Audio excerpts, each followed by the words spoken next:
સુરતના રાંદેરમાં 5 કરોડની લૂંટનો મામલો. મુંબઈની આ ગેંગ 5 કરોડની લૂંટી લેવાની યોજના ઘડી હતી. શૈલેન્દ્ર અને કયુમ પાસાની ધરપકડ કરાઈ. રિપોર્ટર નૈતિક રેશમવાળા, ઇન્ડિયા 24 ન્યૂઝ, સુરત.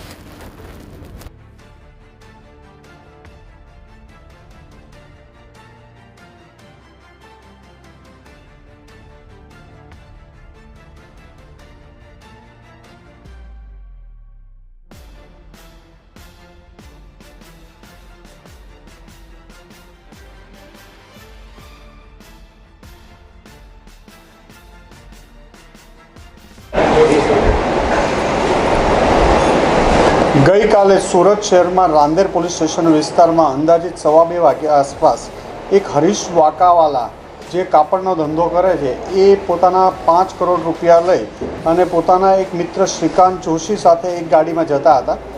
દરમિયાનમાં એ લોકો કેશ લઈ એમને જે આ કેશ આપી RTGS કરાવવાના હશે, જે બાબતે આ પૈસા લઈને જતા હતા અને શ્રીકાંત જોશી સાથે એમને આ બાબતે વાત ચાલતી હતી. શ્રીકાંત સાથે એક શૈલેન્દ્ર પણ નામનો માણસ કોન્ટેક્ટમાં હતો અને આ 3 જણા ગાડીમાં બેસી અને ત્યાંથી નીકળ્યા. આગળ જતાં એક જગ્યા ઉપર ઊભા હતા, ત્યાં એક ઇનોવા કાર ઘસી આવે છે અને શૈલેષ વાકાવાલાના માથામાં મારે છે. શૈલેન્દ્ર પેલી ગાડીમાં બેસી જાય છે અને શ્રીકાંત જોશીને પણ પેલા લોકો જબરજસ્તી એ ગાડીમાં બેસાડી દે છે અને એમના ગાડીમાં રહેલી 6 અલગ અલગ બેગો, જેમાં 4 બેગમાં 1-1 કરોડ રૂપિયા અને 2 બેગમાં 50-50 લાખ, એમ કુલ 5 કરોડ રૂપિયાની ધાડ પાડીને આ લોકો બપોરના 2:30 વાગ્યા આસપાસ રાંદેર વિસ્તારમાંથી ભાગી જાય છે.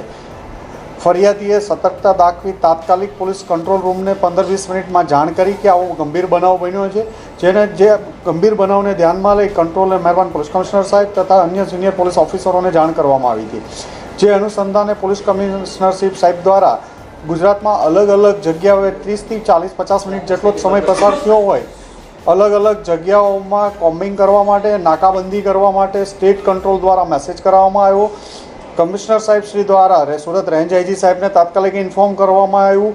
વલસાડ, નવસારી, સુરત ગ્રામ્ય, તાપી, ભરૂચ, વડોદરા ગ્રામ્ય જિલ્લા SP સાહેબો સાથે વાત કરવામાં આવી અને તમામ જિલ્લાઓની પોલીસ ટીમો ફક્ત 40 મિનિટ કે 50 મિનિટમાં રોડ ઉપર આવી નાકાબંધી કરી દીધી હતી અને crime branch, SOG, PCB, local zone 5 સાહેબનો સ્કોડ, રાંદેર પોલીસ સ્ટેશનનો ડિસ્ટાફ અને અન્ય પોલીસ સ્ટેશનના ડિસ્ટાફો તથા સુરત સિટીની તમામ પોલીસો નાકાબંધી કરી સુરત શહેરમાં પેટ્રોલિંગમાં રહેલા.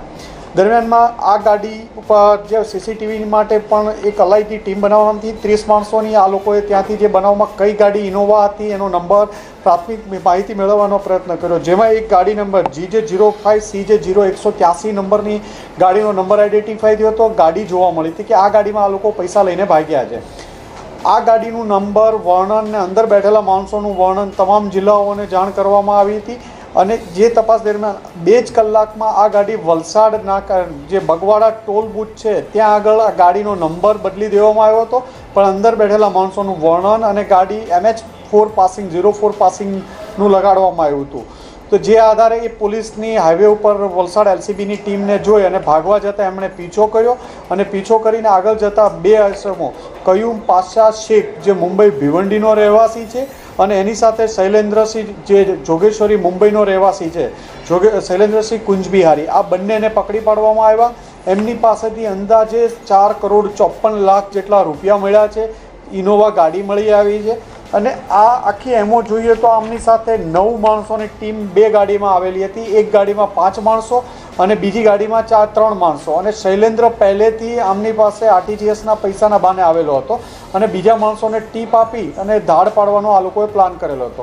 આ નાકાબંધી દરમિયાન પોલીસની અલગ અલગ ટીમો જોતા બીજી જે ગાડી હોન્ડા અમેઝ હતી એ ભાગવા જતાં એમાંથી 3 ઇસમો, ગાડી એક કન્ટેનર સાથે એક્સિડન્ટ થતાં 3 માણસોને હોસ્પિટલાઇઝ કરવામાં આવ્યા હતા, જેમાં 2ને ડિસ્ચાર્જ કરતા એમની પણ ધરપકડ કરવામાં આવી છે. ત્રીજાને સુરત ટ્રાન્સફર કરવામાં આવ્યો છે સિવિલ હોસ્પિટલમાં. દીપક પેની અને રાહુલ ભોઈ, આ 2ને અટક કરવામાં આવ્યા છે અને એમાં શૈલેષ ગાયકવાડ અને રાહુલ ભોઈ, આ બંનેને એરેસ્ટ કરવામાં આવ્યા છે અને એક હોસ્પિટલાઇઝ છે.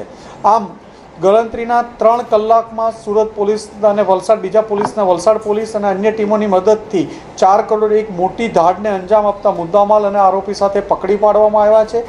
સૌથી સારી વાત આ કેસમાં કહેશું તો ફરિયાદીની સતર્કતાના કારણે એણે જે 30-35 મિનિટમાં પોલીસને ઇન્ફોર્મ કર્યા અને પોલીસ કમિશનર સાહેબે પણ સતર્કતા દાખવી સ્ટેટ કંટ્રોલ અને અલગ અલગ જિલ્લા સાથે કોર્ડિનેશન કરી અને આખું ઓપરેશન ફક્ત 3 કલાક 2.5 થી 3 કલાકમાં પાર પાડવામાં આવ્યું અને ગુનાનો ભેદ ઉકેલી કાઢવામાં આવ્યો છે. સર આમાં કોઈ મુખ્ય ભૂમિકા ભજવી? પ્રાથમિક દ્રષ્ટિએ અત્યારે જે શૈલેન્દ્ર પકડાણો છે, શૈલેન્દ્ર, કયુમ પાશા, શૈલેષ ગાયકવાડ, આ કેસના મુખ્ય આરોપી હાલમાં લાગી રહ્યા છે, પણ હજી એમની ધરપકડ કરવામાં આવી છે. એમની પ્રાથમિક પૂછપરછ ચાલુ છે, એટલે આગળની પૂછપરછ દરમિયાન વધુ ફોડ પાડી શકાશે. એક વ્યક્તિને પકડવાનો કરી દેવામાં આવ્યો. આ કેસમાં 3 થી 4 જેટલા આરોપીઓ વોન્ટેડ છે.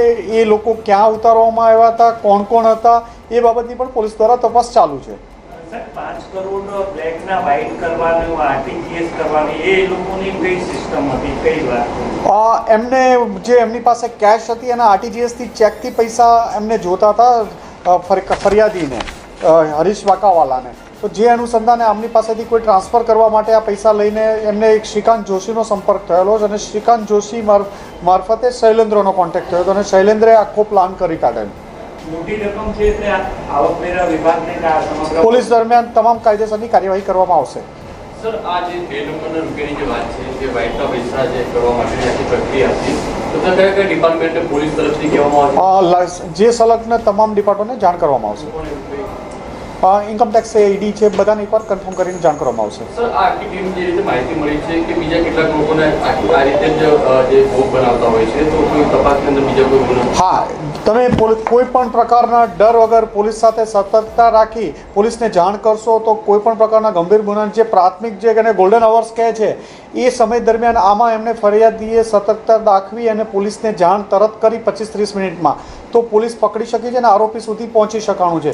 એટલે કોઈ પણ લોકોને એક અમે રિક્વેસ્ટ કરીએ છીએ કે કોઈ પણ પ્રકારના ડર વગર કોઈ પણ પ્રકારનો તમારી સાથે બનાવ બને છે તો પોલીસને તુરંત ઇન્ફોર્મ જાણ કરો. પોલીસ તમારી મદદ માટે હંમેશા તૈયાર છે. બ્લેકના જે પૈસા હતા વ્હાઇટ કરાવવાના હતા, એમાં કોઈ અન્ય હવે તપાસ એજન્સીને જાણ કરાશે?